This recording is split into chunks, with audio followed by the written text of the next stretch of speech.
So the day comes and you're elected mayor of Huntsville, Texas.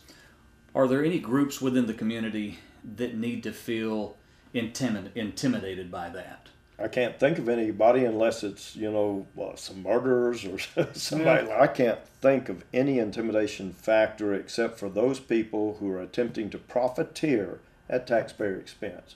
Now, if you've had your hand in your pocket and you have a family to feed and children to get through school and all those things, I'm just assuming you do, but then you should fear me because I want to take that other guy's hand, that millionaire's hand, or that developer out of Dallas who wants you to pay for his profit.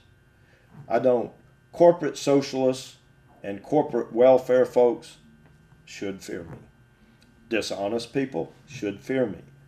People who don't care about Huntsville and our future and education and quality of life because they're profiteers should fear me. But anybody who wants to participate in a community of loving, caring people with mutual respect should be very, very happy and gratified if I were mayor. There's been Are you a proponent of a cultural district? There is a cultural district, and I was a proponent of it. I have been a proponent of creating cultural areas or historic preservation areas because I am the premier historic preservationist. And there have been people who have wanted us to have these little historic preservation plans or whatever, or rules. Well, when I read them, it's really based on, hello, George Russell, you no longer have control of preserving your property. We're going to turn it over to some of your political enemies.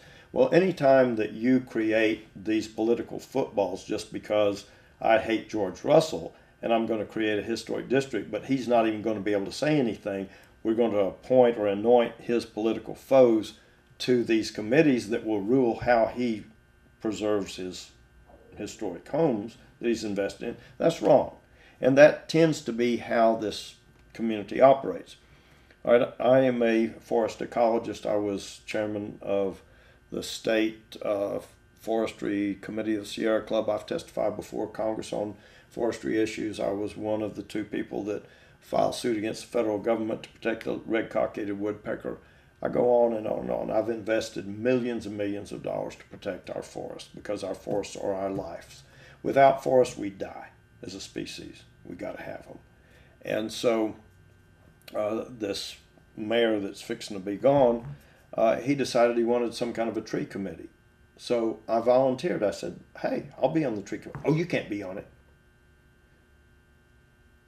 Who's he going to put on the tree committee? People who don't know anything about trees?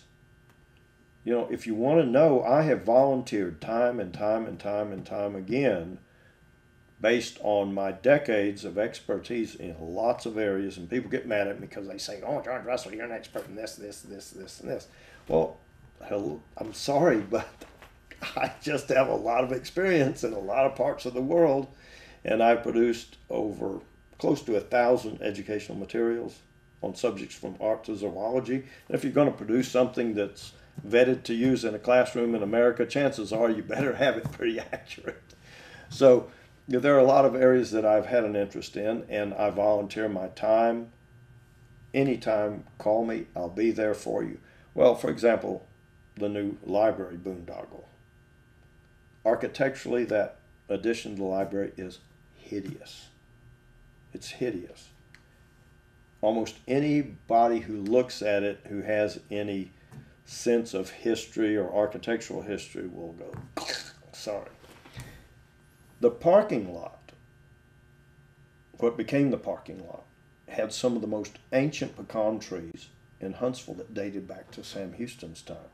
I volunteered to design a parking lot that would have saved those beautiful trees, just like the Walmart trees. I saved them by calling Walmart corporate headquarters. The city would do nothing to ask Walmart to save the trees.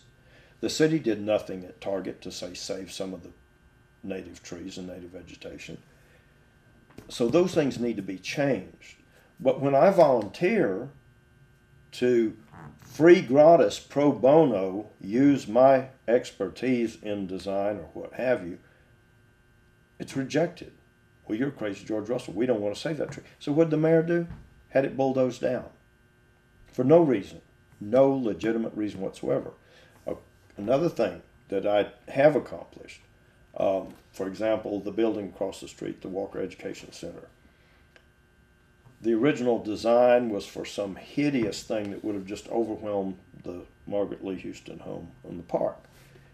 Well, there was an abandoned tennis court right there where the center is. And I said, well, look, for the same amount of money, you can have twice the square footage.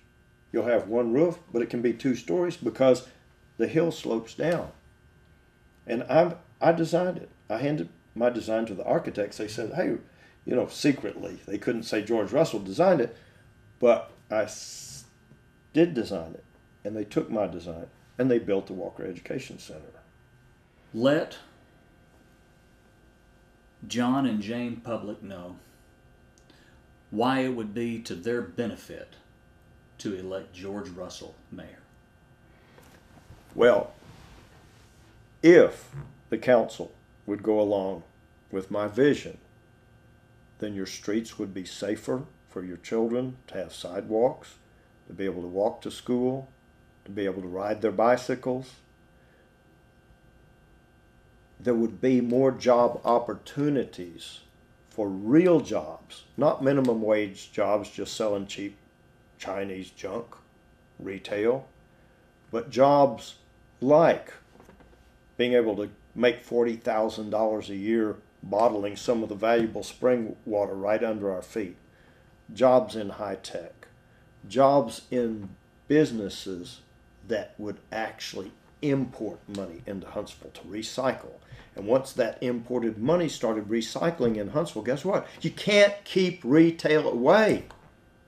They can smell that money. I said it 1,000 miles away. There would be opportunities for the college students to stay here if they love Huntsville after being here for 4 years.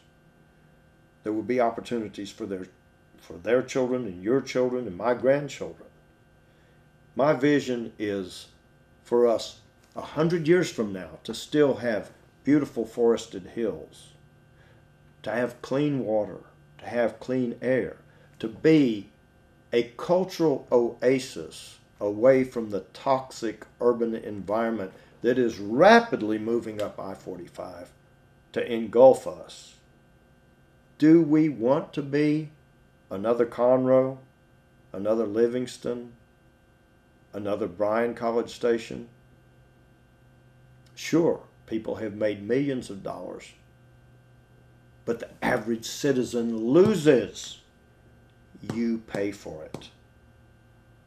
What I want is more money in your pockets and less money in the pockets of the big shots who drive into town in their big fancy long cars, wine and dine the movers and shakers, and convince them to raise your taxes so that they can haul millions of dollars out of Huntsville and Walker County.